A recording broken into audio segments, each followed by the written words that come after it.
2000 ခုနှစ်စက်တင်ဘာလ 17 ရက်နေ့မှာအိုဆာမာဘင်လာဒင်ဦးဆောင်တဲ့အေဂိုင်နာအကြမ်းဖက်အဖွဲ့ဟာအမေရိကန်နိုင်ငံမှာရှိတဲ့ Wall Street Center ကိုခရီးသည်လေယာဉ်နှစ်စီးအားပြန်ပေးဆွဲပြီးတိုက်ခတ်ခဲ့ကြပါတယ်။ထို့ဖြစ်ကြောင့်အာဖရိကန်နစ္စတန်နိုင်ငံထဲမှာပုန်းခိုနေတဲ့အိုဆာမာဘင်လာဒင်ကိုကာကွယ်ပေးနေတဲ့တာလီဘန်တို့အားအမေရိကန်ဘက်မှဆေးကြေညာလိုက်ပါတယ်။ကျမဲဝါဒတိုက်ဖက်ရေးမှာနိုင်ငံပေါင်း 38 နိုင်ငံပါဝင်ခဲ့ပြီးတောင်ကိုရီးယားသမ္မတနိုင်ငံလည်းပါဝင်နေတာကြောင့်တိုက်ခိုက်ရေးအတွက်မဟုတ်တဲ့တပ်မတွေကိုရာပေါင်းများစွာဆေလွတ်ခဲ့ပါတယ်။အမေရိကန်နိုင်ငံရဲ့ဦးဆောင်မှုနဲ့လိုအပ်တဲ့ဆက်ဆံရေးအခြေအနေတွေကိုထူထောင်နိုင်ခဲ့တာကြောင့်အာဏာဆုံးရှုံးတဲ့တာလီဘန်တို့ဟာအစွန်းရောက်အကြမ်းဖက်သမားများကိုအသုံးပြု၍အသေးခံပုံဝဲခြင်းနဲ့နိုင်ငံခြားသားများအားပြန်ပေးဆွဲခြင်းတို့ကိုပြုလုပ်ခဲ့ကြပါတယ်။2006 ခုနှစ်စက်တင်ဘာလ 19 ရက်နေ့အာဖရိကန်နစ္စတန်နိုင်ငံကပူးမြို့ရဲ့အဝေးပြေးလမ်းမကြီးတနေရာမှာတောင်ကိုရီးယားနိုင်ငံသား 23 ယောက်ပါတဲ့ဘတ်စကားတစ်စီးမောင်းနေပါတယ်။ခရီးတစ်လျှောက်အနေကင်းမှုစုတော်ဝပြုနေကြချိန်မှာပဲတာလီဘန်အမြောက်အများရောက်ရှိလာကြပြီးရင်မောင်းဖြစ်တဲ့အာဖရိကန်သားတစ်ယောက်ကိုပစ်တက်ခါပါလာတဲ့ကိုရီးယားပြည်သူ 23 ယောက်ကိုပြန်ပေးဆွဲသွားခဲ့ကြပါတယ်။တောင်ကိုရီးယားနိုင်ငံရဲ့နိုင်ငံခြားရေးနဲ့ကုန်သွယ်မှုရေးရာဝန်ကြီးဌာနမှာတော့ပြန်ပေးဆွဲခံလိုက်ရတဲ့နိုင်ငံသားတွေကြောင့်ဌာနတစ်ခုလုံးအလုပ်ရှုပ်နေကြပါတယ်။တန်တမာရေးရာညှိနှိုင်းရေးအရာရှိ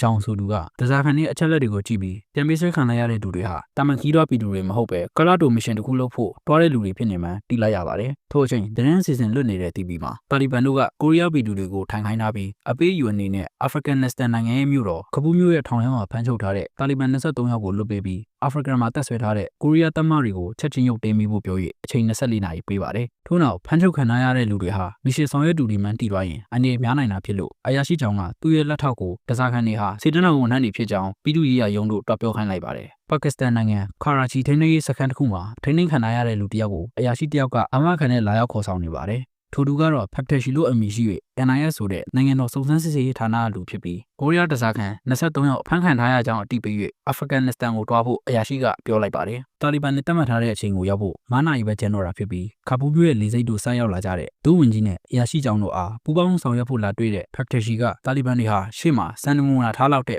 အဖြစ်အပျက်တွေရှိခဲ့တာကြောင့်တစားခံတွေကိုတတ်မှတ်အချိန်မရောက်ခင်လေးမှာအပြုသဘောဆောင်တဲ့အချက်ပြမှုမျိုးကိုဒါလုပ်ဖို့တတိပေးနေပေမဲ့အရာရှိကြောင်းကတော့စကားတစ်ခုမှပြန်မပြောဘဲလစ်လူရှုလိုက်ပြီးအာဖရိကန်နိုင်ငံခြားရေးဝန်ကြီးဌာနတို့မောင်းထွက်လာခဲ့ပါတယ်။နိုင်ငံခြားရေးဝန်ကြီးနဲ့ဆွေးနွေးနေကြတဲ့အရာရှိကြောင်းတို့ဟာရှေ့တစ်ခေါက်ကအီတလီတင်းထောက်တစ်ယောက်ကိုတာလီဘန်အကျဉ်းသားတစ်ယောက်နဲ့လဲလှယ်ပေးခဲ့တဲ့အကြောင်းကိုပြန်ပြောနေပြီးထို့တို့နည်းတူပဲကိုရီးယားတစားခံတွေကိုတာလီဘန်အကျဉ်းသားတွေနဲ့လဲလှယ်ပေးဖို့တောင်းဆိုနေပါတယ်။ဒါပေမဲ့အီတလီတင်းထောက်လုံးကတာလီဘန်တယောက်တည်းကိုဒါလွတ်ပေးခဲ့ရတာဖြစ်ပြီးယခုတစ်ခေါက်ကအရေးအတော့များတာကြောင့်လဲလှယ်ဖို့ကိစ္စမဖြစ်နိုင်ကြောင်းဝန်ကြီးကပြန်ပြောပါတယ်။ထို့အချိန်အရာရှိကြောင်ကတာလီဘန်ရဲ့တောင်းဆိုချက်တစ်ခုဖြစ်တဲ့အာဖရိကန်အစိုးရကိုကူညီနေတဲ့ကိုရီးယားတပ်မတွေပြန်ဆုတ်ဖို့အကြောင်းပြောပြီးဝန်ကြီးအားဖြောင်းဖျားခဲ့တော့လေကိုရီးယားအစိုးရဘက်ကဒီပြန်မွေးဆွဲကိစ္စတွေမဖြစ်ခဲ့ရင်တော့မှဒီနေ့ကုန်ရင်တပ်ဆုတ်ဖို့စီစဉ်ထားတာကိုဝန်ကြီးချုပ်ကသိနေတာကြောင့်တာလီဘန်တွေဟာလက်ကူရဲတောင်းဆိုချက်ကိုတောင်းဆိုခဲ့တာပဲလို့ဝန်ကြီးကပြန်လည်ပြောဆိုလိုက်ပါတယ်။ဒါပေမဲ့အရာရှိကြောင်ကဒီတဘောတူညီချက်ကိုဒါလက်ပတ်ထိုးပေးလိုက်ရင်ကိုရီးယားတပ်မတွေကိုအင်အားထပ်ပို့ပေးမှဖြစ်ပြီးအာဖရိကန်နစ္စတန်နိုင်ငံအတွက်စီးပွားအကူအညီတွေပေး၍လမ်းတွေကိုလည်းချက်တူပေးမှဖြစ်တယ်လို့ပြောတာကြောင့်ဝန်ကြီးကလက်မှတ်ရေးထိုးပေးလိုက်ပါတယ်။ထို့နောက်အရာရှိကြောင်က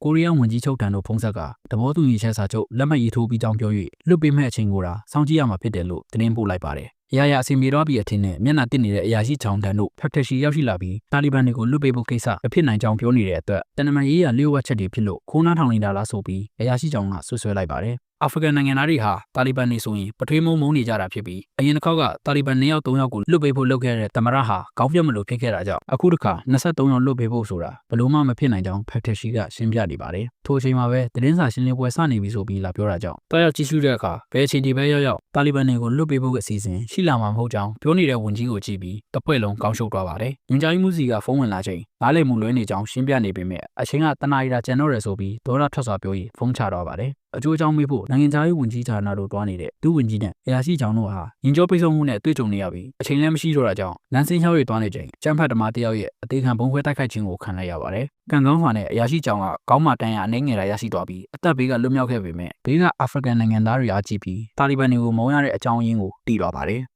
မိနစ် 30ပဲကျန်တော့တာဖြစ်လို့ဘယ်လိုလုပ်မလဲဆိုပြီးလမ်းမေးတဲ့ဝန်ကြီးချုပ်ကိုခုလေးရင်ဘုံခွဲခံရတဲ့အရာရှိကြောင်ကကိုရီးယားတပ်တွေစုခွာဖို့တရားဝင်ကြီးညာလိုက်ပြီးအစ္စလမ်ပူးပေါင်းဆောင်ရွက်ရေးအဖွဲ့ကိုဆက်သွယ်ဖို့အကြံပေးလိုက်ပါတယ်။ခဏကြာတာလီဘန်တွေကအချိန်နောက်ထပ် 24 နာရီတိုးပေးကြောင်းသတင်းရောက်လာတာကြောင့်စိတ်သက်သာရထားတဲ့အရာရှိကြောင်ကဝန်ကြီးဌာနတို့တယောက်တည်းကမန်ကနန်လမ်းလျှောက်ထွက်သွားခဲ့ပါတယ်။ဝန်ကြီးဌာနတို့ရောက်တော့အခါတဘောတူညီချက်မှာလက်မှတ်ထိုးခဲ့ပေမဲ့ရည်တည်ချက်ပြောင်းသွားတဲ့အကြောင်းရင်းကိုမေးတော့ကိုရီးယားအစိုးရအနေနဲ့တစားခံတွေလွတ်ဖို့ကိစ္စတခုတည်းကိုဒါတီးပြီးအာဖရိကန်အစိုးရကတော့ကိုရီးယားတပ်တွေထွက်ခွာသွားခဲ့ပြီးရင်တော့ တာလီဘန်တွေကိုဆက်လက်တိုက်ခိုက်နေရအောင်မှာဖြစ်တာကြောင့်သူ့ဆုံးဖြတ်ချက်ကိုနားလည်ပေးဖို့ဝန်ကြီးကပြောနေပါတယ်။အရာရှိကြောင့်ကအပြစ်မဲ့ပြည်သူတွေတေတာကိုထိုင်ကြည့်နေမှလားလို့မေးလိုက်တဲ့အချိန်ဝန်ကြီးကအခုဖမ်းခံထားရတဲ့တစားခန်းတွေဟာတာမန်ပြည်သူတွေမဟုတ်ပဲကာလတိုမရှင်နဲ့လာတဲ့သူတွေမှသိနေကြောင်းပြောပြီးတာလီဘန်တွေတကယ်လို့ချင်တာထောင်ချနေတဲ့အကျဉ်းသားတွေမဟုတ်ကြောင်းရှင်းပြတော့အရာရှိကြောင့်ကနားမလည်တိုင်းဖြစ်နေပါတယ်။တကယ်တော့တာလီဘန်အကြမ်းဖက်သမားတွေကိုလွတ်ပေးဖို့ကိစ္စဘလို့မှမဖြစ်နိုင်တဲ့အကြောင်းကိုတာလီဘန်တွေဘက်ကသိထားပြီးသားဖြစ်ပါတယ်။သို့ပေမဲ့အာဖရိကန်အစိုးရကိုကူညီပေးနေတဲ့တခြားနိုင်ငံတွေနဲ့တနမန်ရေးရာအဆင်မပြေဖြစ်တာကိုလိုချင်တာကြောင့်တိတိရက်နဲ့တောင်းဆိုခဲ့ခြင်းဖြစ်ပါတယ်။ထို့အချိန်ဖက်တာရှိကလောင်ကစားဝိုင်းမှာခါရှင်းဆိုတဲ့စကားပြန်တယောက်ကိုတွားရောက်ခေါ်ဆောင်နေပြီးအရာရှိကြောင့်ကတော့သူ့ဝင်ကြီးထံသို့ပြန်လာပြီးအာဖရိကန်အစိုးရကပြန်ပြီးဆွဲထားတဲ့လူတွေရဲ့အချက်လက်ကိုရရတဲ့အကြောင်းသူမသိလို့ဝန်ကြီးကိုမေးခွန်းထုတ်ပြီးဒေါ်ရထွက်နေပါတယ်။အကြမ်းဖက်သမားတွေတောင်းဆိုသမျှကိုလိုက်ရောပေးလိုက်တဲ့နိုင်ငံဟာ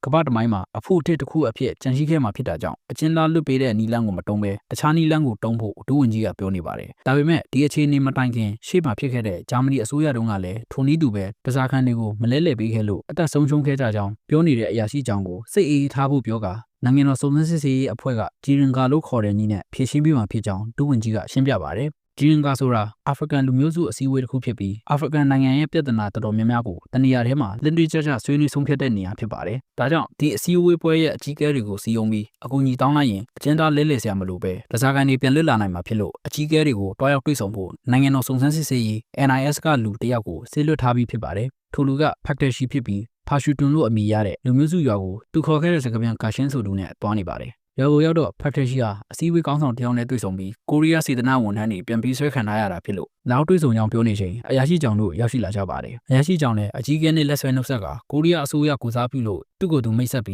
းအိမ်ထဲဝင်ဖို့ဖိတ်ခေါ်ခံလိုက်ရပါတယ်။အချင်းသားလွတ်ပေးတဲ့နီလန်မဖြစ်နိုင်တော့တာကြောင့်ဂျီရင်ကအစည်းအဝေးကတာသူတို့ရဲ့မျှော်လင့်ချက်ဖြစ်လို့အကြီးအကဲတွေနဲ့ရင်းနှီးအောင်ကြိုးစားပြီးအကူအညီတောင်းရမှာဖြစ်ပါတယ်။15နာရီတာကျန်တော့တဲ့တစားခန်းတွေကိုစိတ်ပူနေတဲ့အရာရှိကြောင်နဲ့ဖက်တာရှိတို့ဟာပါရှူနူလူမျိုးစုတွေရဲ့ပျော်ပွဲမှာရင်းနှီးမှုရရှိအောင်လို့သူတို့ပြောသမျှကိုလိုက်ရောပြီးလှုပ်ပေးနေကြပါတယ်။ဖော်ရည်ပြနေတဲ့ကြောင်တို့နှစ်ယောက်ကိုကြည့်ပြီးအကြီးကကူညီပေးဖို့ဆုံးဖြတ်လိုက်ပါတယ်။နောက်နေ့မနက်အကြီးကတစားခန်းတွေအနေနဲ့ကီးကင်းနဲ့အိမ်ပြန်ရောက်စေရမယ်ဆိုပြီးကတိပေးတာကြောင့်ကြောင်ဖက်တာရှိနဲ့စကပန်တို့ကဝမ်းသာအားရဖြစ်နေကြပါတယ်။အချိန်တွေကအဆင်ပြေတော့မဲ့အချိန်မှာပဲတောင်ကိုရီးယားသတင်းဌာနတစ်ခုမှတစားခန်းတွေအကြောင်းတိုက်ရိုက်ထုတ်လွှင့်မှုအစီအစဉ်တစ်ခုပြုလုပ်ခဲ့တာကြောင့်ပြန်ပေးဆွဲခံထားရတဲ့လူတွေဟာစေတနာဝန်ထမ်းတွေမဟုတ်ပဲမစ်ရှင်ဆောင်ရွက်သူတွေဖြစ်နေမှအစည်းအဝေးအကြီးအကဲနဲ့တာလီဘန်တို့ကပါတည်တော့ကြပါတယ်။အလိန်ခံလိုက်ရတဲ့အကြီးအကဲကအယူလောက်ခံရတယ်လို့ဖြစ်သွားတာဖြစ်လို့ဒေါရအကြီးကျယ်ထွက်သွားပြီးကူညီဖို့ကိစ္စဖျက်သိမ်းလိုက်တာကြောင့်ဂျောင်နဲ့ဖက်တာရှိတို့ခေါင်းကြီးရပြန်ပြီပဲဖြစ်ပါတယ်။ဂျီရင်ကအစီအစဉ်ပြတ်သွားပြီဖြစ်ကြောင်းဝန်ကြီးထံတို့အစီရင်ခံနေတဲ့ကြောင်တို့ဟာဌာနထံတို့ပြန်လာနေချိန်ဖက်တာရှိစီတို့ဖုန်းဝင်လာပြီးဥရှိကီဆိုတဲ့လမ်းတနေရာမှာ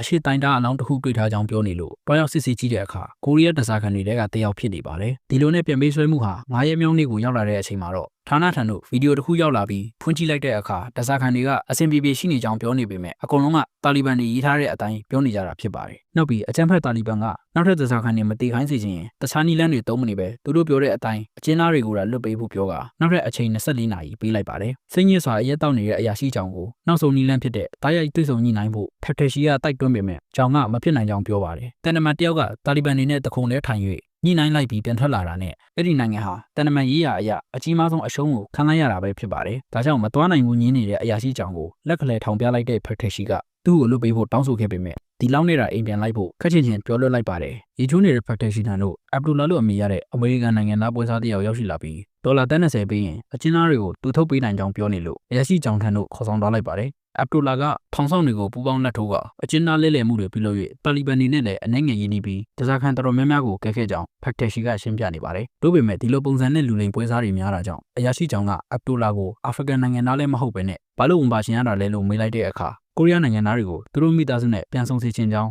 အသက်မပါတဲ့ပုံစံနဲ့ပြောနေလို့အရာရှိကြောင်ကအတန်တရဝင်သွားပြီးအရင်ဆုံးစစ်ဆေးကြည့်တင်ကြောင်းဒုဝန်ကြီးကိုပြောနေချိန်ဖက်တာရှိကစစ်ဆေးဖို့အချိန်မရှိကြောင်းစောတကားတက်ပါတယ်ဒီလိုနဲ့တယောက်နဲ့တယောက်ညှင်းခုန်နေကြချိန်အဗ်ဒူလာကတစားခန်းကိုဖုန်းဆက်ပြီးတက်တည်ပြလိုက်တာကြောင့်အကုန်လုံးယုံကြည်သွားကြပါတယ်မျောလင့်ချက်လေးပေါ်လာပြီးဖြစ်လို့အဗ်ဒူလာအတွက်အမေရိကန်ဒေါ်လာ30စီစဉ်ပေးပြီးကျင်းသားတွေကိုလည်းတွားရောက်ခေါ်ဆောင်ခဲ့ပါတယ်ထို့အချိန်အရာရှိကြောင်ကသူ့လက်ထောက်အားလိုရမယ်ရဆိုပြီးအဗ်ဒူလာရဲ့နောက်ကျောင်းရာဇဝင်ကိုစစ်ဆေးခိုင်းထားပြီးအပြေထက်လာတဲ့အချိန်မှာတော့အဗ်ဒူလာဆိုတဲ့အမည်နဲ့ပွဲစားကတည်ဆုံးချောင်းပြနေတာဖြစ်လို့အခုကြောင်တို့နဲ့စကားပြောနေသူဟာလူလိမ်ဖြစ်ပြီးအကျဉ်းသားတွေဟာလည်းအတူရောင်တွေဖြစ်နေမှန်းသိတော့ပါတယ်ဒုဝန်ကြီးကကြောင်တို့ကိုဖုန်းဆက်၍လူလိမ်တွေမှန်းပြောနေချိန်မှာပဲတနက်နဲ့ချိန်ခံလိုက်ရပြီးထွက်ပြေးတော့တဲ့လူလိမ်တွေကိုဖက်တာရှိကခေါ်ခဲ့တာဖြစ်လို့သူကိုယ်တိုင်မရမကလိုက်ပြီးပတ်စံတွေပြန်ယူလာနိုင်ခဲ့ပေမဲ့တာလီဘန်တို့ပေးထားတဲ့အချိန်ကိုတော့ဖြုံးမိတယ်လို့ဖြစ်သွားခဲ့ပါတယ် ဘာလို့အဆင်မပြေဖြစ်နေလို့ဌာနကလူတွေအားလုံးစိတ်ညစ်နေချိန်တာလီဘန်တို့စီကဖုန်းဝင်လာပြီးတတ်မှတ်ချိန်ပြည့်တော့ပြီဖြစ်ကြောင်းပြော၍ဒဇာခန်နောက်တစ်ယောက်ကိုပြစ်တက်လိုက်တဲ့တနက်တန်ကြောင့်အကုန်လုံးထိတ်လန့်သွားခဲ့ကြပါတယ်။နောက်ပြီးတောင်းဆိုချက်ကိုမလိုက်ရောရင်နောက်24နာရီတိုင်းမှာတယောက်ချင်းစီဆုံးရှုံးရမှာဖြစ်ကြောင်းတတိပေးလိုက်ပါတယ်။ဒဇာခန်တည်ဆုံးမှုဟာ2ယောက်ထိရှိလာပြီးဖြစ်လို့ကိုရီးယားဝန်ကြီးချုပ်ကိုယ်တိုင်အာဖဂန်တို့ရောက်ရှိလာပြီးလုံနေကြပြီးပါတစ်ခုဖြစ်တဲ့အမေရိကန်စစ်တပ်နဲ့ပူးပေါင်း၍ဝင်ရောက်ကတင်ဖို့လုပ်ပါတယ်။တို့ပေမဲ့တစ်ဖက်ကတာလီဘန်လို့ခေါ်တဲ့အကြမ်းဖက်သမားတွေကိုနှစ်နဲ့ချီထိုးစစ်ဆင်ခဲ့တဲ့အမေရိကန်ကတော့မအောင်မြင်သေးတာကြောင့်အခုလိုတွေဆက်လုပ်နေရင်ဒဇာခန်တွေအနေနဲ့များတာဖြစ်တဲ့အတွက်အရာရှိကြောင်ကကန့်ကွက်ခဲ့တော့လဲစိတ်လျှော့ပြီးအင်္ဂူရာပြန်လိုက်ဖို့ဝန်ကြီးချုပ်ကအမိန့်ပေးလိုက်ပါတယ်။လှုပ်ရှင်စိတ်ပျောက်သွားတဲ့အရာရှိကြောင်ကဟိုတယ်မှာအဝတ်စားတွေသိမ်းနေချိန်တီဗီအစီအစဉ်မှာဒဇာခန်တွေရဲ့ကျန်ရင်မိသားစုတို့ဟာပူဆွေးတော့ကရောက်နေတာကိုတွေးလိုက်ပြီးနောက်ဆုံးအခွင့်အရေးအနေနဲ့တောင်ကိုရီးယားသမ္မတရဲ့အတွင်းရေးမှူးအားဖုန်းဆက်၍တိုက်ရိုက်ညှိနှိုင်းဖို့တောင်းဆိုခဲ့ပေမဲ့ဝန်ကြီးအမိန့်ကိုနာခံဖို့အတွင်းရေးမှူးကပြန်ပြောလိုက်ပါတယ်။ထို့နောက်စိတ်လျှော့ပြီးလေးစိတ်သွားဖို့တက်လီကစောင့်နေတဲ့အရာရှိကြောင်ကသူခုနလေးတင်ပြောခဲ့တဲ့ဖုန်းကအတန်မီလာတာကြောင့်အပြေးလွှာတောက်ရောက်ဖြေဆိုခဲ့တဲ့အချိန်တောင်ကိုရီးယားသမ္မတကိုယ်တိုင်ကဖြစ်ပြီးတိုက်ရိုက်ညှိနှိုင်းဖို့ကိစ္စဖြစ်နိုင်လားလို့မေးနေတာကြောင့်အရာရှိကြောင်ကသူ့အသက်နဲ့ရင်းမီလို့ရောက်မှာဖြစ်ပေမဲ့နောက်ဆုံးအခွင့်အရေးဖြစ်လို့တခါတော့ကြိုးစားကြည့်မယ်ဆိုပြီးပြန်ပြောလိုက်ပါတယ်။တာလီဘန်တွေကိုတိုက်ရိုက်ညှိနှိုင်းဖို့စာပို့လိုက်တဲ့အရာရှိကြောင်အားဝန်ကြီးချုပ်ကနိုင်ငံအရေးနှိမ့်မဲ့ကိစ္စကိုအားလုံးထပ်ပိုတည်တဲ့လူကဘာကြောင့်လုပ်ခဲ့တာလဲလို့မေးခွန်းထုတ်နေတာကြောင့်နိုင်ငံခြားရေးဝန်ကြီးဌာနရဲ့အဓိကတာဝန်တွေကတစ်ခုဖြစ်တဲ့ပြည်သူကိုကာကွယ်ဖို့ကအဓိကဖြစ်ကြောင်းပြန်ဖြေလိုက်ပါတယ်။တာလီဘန်တို့နဲ့တိုက်ရိုက်တွားရောက်ညှိနှိုင်းဖို့လိုအပ်တဲ့လုံခြုံရေးနဲ့တာလီဘန်ဘက်ကညှိနှိုင်းသူရဲ့အချက်လက်တွေစုဆောင်းပြီးလင်းလင်မှုလောင်းကစားမှုတွေကြောင့်အချုပ်ကျနေတဲ့စကမြန်ခါရှင်းကိုဖက်တရှိကတွားရောက်ခေါ်ဆောင်ခဲ့ပါတယ်။ပြန်ပြီးဆွဲမှုဆယ်ရဲမြောင်းနေမှာတော့အစင်းသေးဖြစ်နေတဲ့အရာရှိကြောင်ဟာတာလီဘန်တွေကသူ့ကိုငကြောက်လို့ထင်မှဆို၍ကြီးကမဝှေ့ချင်အောင်ပြောနေလို့ဖက်တရှိကကြီးကာကိုသူ့ကိုယ်တိုင်ဝှက်ပေးလိုက်ပြီးမာနာကကြီးစံကိုမကပေးနိုင်ကြောင်းပြောလိုက်ပါတယ်။ဘာရီဆက်ဖြစ်မယ်မှမသိတဲ့အခြေအနေတွေကြုံလာရတော့မှဖြစ်တာကြောင့်တယောက်နဲ့တယောက်ဂီးဆိုင်ဖို့မှာနေကြပါတယ်။ဒီလိုနဲ့တာလီဘန်တွေချင်းဆိုတဲ့နေရာကိုရောက်တဲ့အချိန်မိသားစုကိုဖုန်းမဆက်တာအဆင်ပြေရလားဆိုပြီးအရာရှိကြောင်ကိုမေးလိုက်တဲ့ဖက်တရှိဟာသူအားအကျဆုံးလူကပြန်ဖို့အိမ်ရှိတဲ့လူတွေပဲလို့ပြောလိုက်ပါတယ်။ထို့အချိန်တာလီဘန်တို့ဘက်ကညှိနှိုင်းသူနဲ့စကပြန်တို့2ယောက်ကိုတာခေါ်ဆောင်သွားမှဖြစ်ကြောင်းပြောတာဖြစ်လို့အရာရှိကြောင်နဲ့ခါရှင်းတို့ပဲလိုက်တွားခဲ့ကြပါတယ်။ညှိနှိုင်းနေရရောက်တော့တာလီဘန်ခေါင်းဆောင်တစ်ယောက်ဖြစ်တဲ့ဂျာဘီဆိုတူနဲ့တွေ့ဆုံခဲ့ပြီးအရာရှိကြောင်ကတောင်ကိုရီးယားကိုစားပြုအနေနဲ့လာခဲ့တာဖြစ်လို့ဂျာဘီကိုလည်းတာလီဘန်တွေရဲ့လုတ်ပိုင်ခွင့်ရှိသူဖြစ်ကြောင်းတက်တည်ပြတဲ့အနေနဲ့ညှိနှိုင်းမှုမလုပ်ခင်ဒဇာခန်2ယောက်ကိုအရင်လွတ်ခိုင်းလိုက်ပါတယ်။ဂျာဘီလည်းသူတို့ကိုးကွယ်တဲ့အလာရဲ့လက်ဆောင်ဖြစ်တဲ့လို့ဆိုကဒဇာခန်2ယောက်ကိုလွတ်ပေးလိုက်ပြီးသူတို့တောင်းဆိုမှုကိုရောလွတ်ပေးမှလားလို့မေးလိုက်တဲ့အချိန်ခဏတာမင်တက်သွားတဲ့အရာရှိကြောင်ကအကျဉ်းသားလွတ်ပေးဖို့အစီအစဉ်မရှိကြောင်းတဲ့တူပြောလိုက်ပါတယ်။တာလီဘန်တွေရဲ့ဒေါသကိုစွတ်တယ်လို့ဖြစ်သွားတာကြောင့်ဒဇာခန်မင်းကလေးတစ်ယောက်ကိုတတ်ဖို့လုပ်နေချိန်တောင်ကိုရီးယားအစိုးရကိုဖြောင်းပြကြည့်မယ်ဆိုပြီးအရာရှိကြောင်ကပြောလိုက်ပါတယ်။ထို့နောက်ဝန်ကြီးချုပ်တန်တို့ဖုန်းဆက်ပြီးအကျဉ်းသားအယောက်300ကိုဒီညနေအမီလွတ်ပေးခိုင်း၍မလိုက်ရောပါက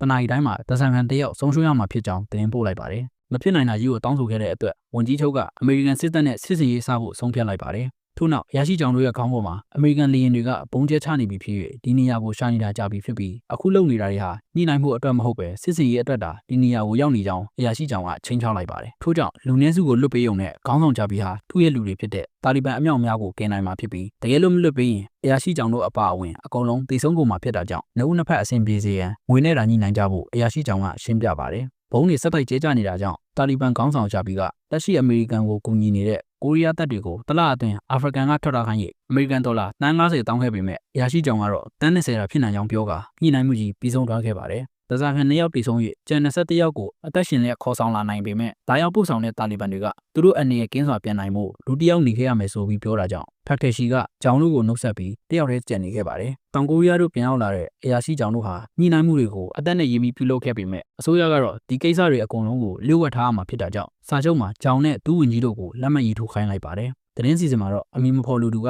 ဒဇာခန်21ယောက်ကိုကယ်တင်နိုင်ခဲ့ကြောင်းထုတ်လွှင့်နေပြီးဘာမှပြန်မရလိုက်တဲ့ကြောင်ကတော့ပြည်သူတွေဘေးကင်းစွာပြန်လာနိုင်တာကိုပဲတွေးပြီးဝမ်းသာပီတိဖြစ်နေပါတယ်။3လကြာမှာတော့နိုင်ငံရေးတွေနဲ့အလှုပ်ရှုပ်နေစေဖြစ်တဲ့အရာရှိကြောင်တန်းတို့ဖုန်းတကုန်းဝင်လာကဖက်တရှိထံကဖြစ်ပြီးအစင်ပြေတာတိလို့ဝမ်းသာနေတဲ့ကြောင်ကပြင်စရာအိမ်မရှိတဲ့လူဆိုတာလောကမှာမရှိကြောင်ပြော၍တယောက်နဲ့တယောက်အစ္စလမ်ဘာသာနဲ့နှုတ်ဆက်လိုက်ကြပါတယ်။ အဆလာမအလိုင်ကွမ်